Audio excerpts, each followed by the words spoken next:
Hello guys, তো আজকে আমরা মূলত সেই অ্যাডভেঞ্চার অফ টিনটিনের দি কাস্টি ফিউরি এমেরাল্ড সম্পর্কে জানবো।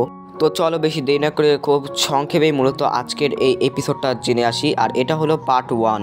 এপিসোডের শুরুতে আমরা মূলত ক্যাপ্টেন আর টিনটিনকে দেখতে পাই, যারা মূলত একটু হাঁটাচলা করছিল, কারণ তারা সচরাচর অনেক পরিমাণে ব্যস্ত থাকে, যার কারণে একসাথে হাঁটাচলা করা হয় না। তো যাই হোক, ওরা মূলত যখন জঙ্গলের সাইড দিয়ে হাঁটাচলা করছিল, তখন ওরা একটা বাচ্চা মেয়ের গলা শুনতে পায়। একটু সামনে এগোতেই ওরা একটা বাচ্চা মেয়েকে দেখতে পায় এবং ভাবতে থাকে যে ও এখানে কি করছে। তখন ওরা ওই বাচ্চা মেয়েকে বলে যে ওর বাড়িতে ফিরিয়ে দিয়ে আসবে। তো সামনে এগোতেই ওরা মূলত একটা আদিবাসীর একটা জায়গাকে দেখতে পায়, এখানে মূলত তারা বসবাস করে। তো যাই হোক, যখন ওই বাচ্চা মেয়েকে ফিরিয়ে দেয়, তখন একটা বৃদ্ধ মহিলা ক্যাপ্টেনকে ধরে। তো বৃদ্ধ মহিলাটি মূলত ক্যাপ্টেনের কাছে একটু টাকা চায় এবং বলে যে তার হাত দেখে সে তার ভবিষ্যৎ বলে দিতে পারবে। তো ওই বৃদ্ধ মহিলাটি বলে যে তুমি এমনিতে অনেক কাইন্ডফুল একটা ম্যান, তবে তোমার কিছু একটা ঝামেলা আছে। তোমার রাশি অনুযায়ী তুমি খুব শীঘ্রই কোনো একটা জানোয়ার বা কোনো পশুর হাতে মারা পড়বে। তো যাই হোক, ক্যাপ্টেন কিন্তু অনেক রেগে যায়, তার সাথে অনেক বিরক্ত হয়। তো এরপর মতো ক্যাপ্টেন ওদের বাকি সবাইকে বলে, দেখুন মিস্টার আর মিসেসরা, আপনাদের এখানে এরকম ঝামেলা হতেই পারে, সামনেই আমার মূলত বাংলো, আপনারা চাইলে সেখানে থাকতে পারেন। তখন সেখান থেকে একটা লোক বলে যে কেন, তুমি কি আমাদেরকে ভিখারি মনে করো? ক্যাপ্টেন বলে যে আমি ভিখারি মনে করছি না, সামনে আমার বাংলো আছে, ওখানে আমি একটা থাকার জায়গা করে দিতে পারি। টিনটিনও ওই লোকটিকে বুঝিয়ে বলে এবং বলে যে ক্যাপ্টেন এমনি ভালো মানুষ, উনি আপনাদের মূলত সুবিধার জন্য এই কথাটি বলেছেন। তো যাই হোক, এরপর মূলত ওরা ওদের বাংলোতে ফিরে আসে এবং বাংলোর ভেতরে ওরা প্রবেশ করে। তখন প্রবেশ করার সময় দেখে যে প্রফেসর নিচে পড়ে আছে। প্রফেসরকে জিজ্ঞাসা করলে প্রফেসর বলে যে এই সিঁড়িতে অনেক গন্ডগোল আছে, এই কারণে আমি পড়েছি। ক্যাপ্টেন নেস্টারকে বলে যে খুব শীঘ্রই এই সিঁড়িটা ঠিক করতে হবে। তো একটু পরে মূলত ওরা জুস এবং আইস খাচ্ছিল।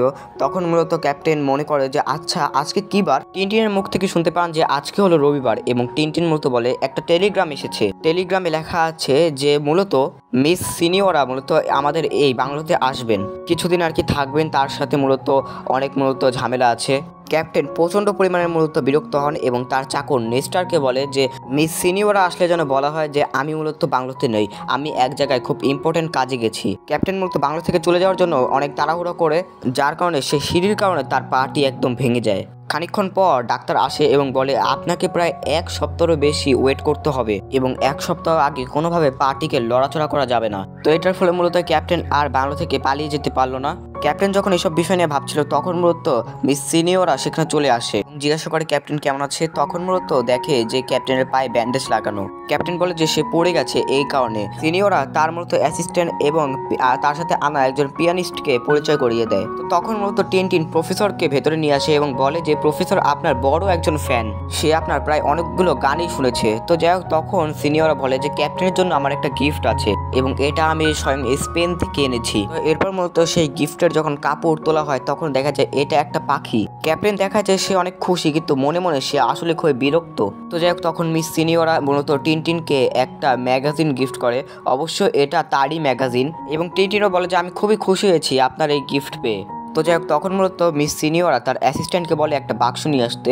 তো তখন বলে যে আমি আপনাদেরকে এখন একটা জিনিস দেখাবো। সবাই অবাক হয়ে ভাবছিল আবার জাদু দেখাবে নাকি, কিন্তু না, সে দেখায় এটা হলো একটা এমেরাল্ড। এই এমেরাল্ডের নাম হলো দি কাস্টি ফিউরি এবং এটা খুবই রেয়ার একটা জিনিস। তো ওদিকে আমরা দেখি কাসেলের সামনে অনেকজন এসেছে, তারা হলো সেই আদিবাসীরা। তো যাই হোক, টিনটিন তাদেরকে একটা থাকার জায়গা করে দেয় এবং এটা কাসেলের প্রায় পিছনে। টিনটিন আবার যখন সেই বাংলোতে ফিরে আসে, তখন ও দুজন লোককে পালাতে দেখে। টিনটিন ওদের পিছু নেয়, কিন্তু ওদেরকে ধরতে পারে না। অন্যদিকে সিনিয়ররা তার একটা চাবি একটা ওটাকে কি বলে গামলার মধ্যে রাখে, এটা হলো একটা ফুলদানি আর কি, এই ফুলদানির ভেতরে রাখে, অবশ্যই একটা সেফটির জন্য। তো যাই হোক, অন্যদিকে আমরা রাতের বেলা দেখতে পাই যে হঠাৎ করে খুবই চিৎকারের আওয়াজ শোনা যায়। ক্যাপ্টেনও ঘুম থেকে জেগে যায় এবং সারা বাড়ি জেগে যায়। এরপর আমরা দেখি সিনিয়ররা রুমে টিনটিন এসেছে এবং তদন্ত করতে এসেছে যে আসলে কি হয়েছে। মিস সিনিয়রা বলে যে জানলার মধ্যে সে একটা মনস্টারকে দেখেছে। অন্যদিকে লকার চেক করলে দেখে যে সবকিছু ঠিকঠাকই আছে, কোনো কিছু চুরি যায়নি। তখন টিনটিন বলে যে আপনি হয়তো ভুল দেখেছেন।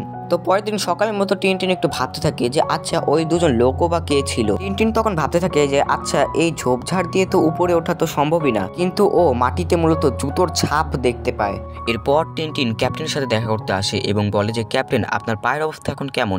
ক্যাপ্টেন বলে যে মোটামুটি আছে। এরপর একটা কল আসে, ক্যাপ্টেন তোলে এবং বলে যে মিস সিনিয়রা কি আপনার বাড়িতে আছে ক্যাপ্টেন? তারা প্যারিস ফ্লাশ থেকে বলছে এবং মিস সিনিয়রাকে তারা প্যারিস ফ্লাশে ইনভাইট করতে চান। সিনিয়রাও মাতব্বরি করে রাজি হয়ে যায়। এবং মূলত সে বিভিন্ন ইন্টারভিউ দিতেও রাজি আছে।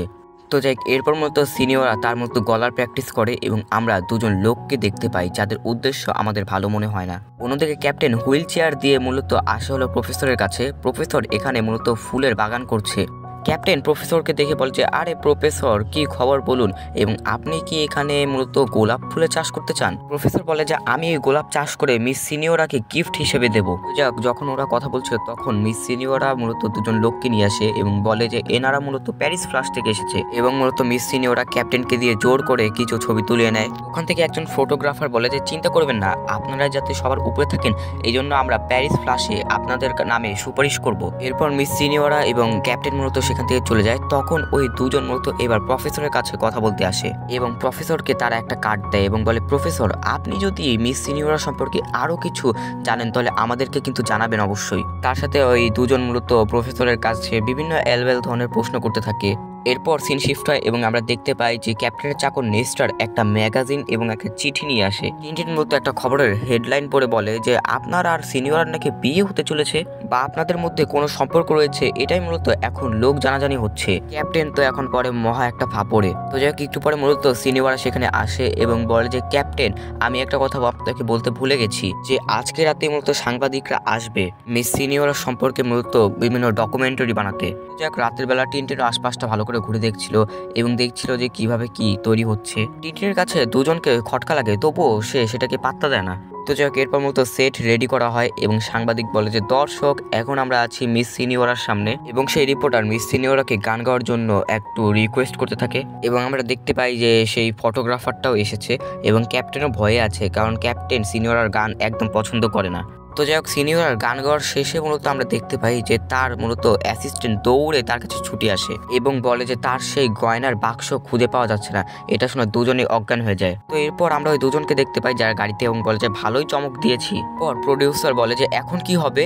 টিনটিনও ভাবতে থাকে যে কি হবে না হবে। ঠিক তখনই আমরা বাইরে দেখি যে দুজন পুলিশ অফিসার, তাদের নাম থমসন অ্যান্ড থমসন, তারা গাড়ি অ্যাক্সিডেন্ট করে মূলত আসে, যেটা আসলে খুবই কমেডি সিন ছিল। তো যাই হোক, টিনটিন ওদেরকে ভেতরে নিয়ে যায় এবং তারা মিস সিনিয়রাকে শান্ত দেয় এবং কথা দেয় যে তারা মূলত ওই গয়নার বাক্সকে খুঁজে বের করবে। তো তারাও মূলত অনেক প্রশ্ন জিজ্ঞাসা করে, অবশ্যই যেগুলো আলতু ফালতু ছিল, যে মনে করে যে কেন আপনার মনে হয় যে এটা চুরি হয়েছে বা চোরকে আপনি দেখেছেন, দেখে থাকলে তার মুখটা কেমন। এরপর আমরা অবাক হয়ে দেখি সিনিয়ররা তার বালিশের নিচেই মূলত সেই বাক্সটা খুঁজে পায়। ওই পুলিশ দুজন বলে যে এটা কিন্তু ভালো নয় মিস, পুলিশকে এরকম বিরক্ত করা কিন্তু এক প্রকার অপরাধ।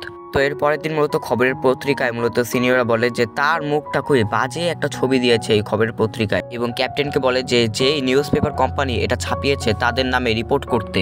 তো যাই হোক, এরপর সে রেগে চলে যায় এবং ক্যাপ্টেন বলে যে যাই হোক এখন একটু শান্তিতে থাকতে পারবো আশা করি। আর এভাবেই এটার পার্ট 1 শেষ হয়।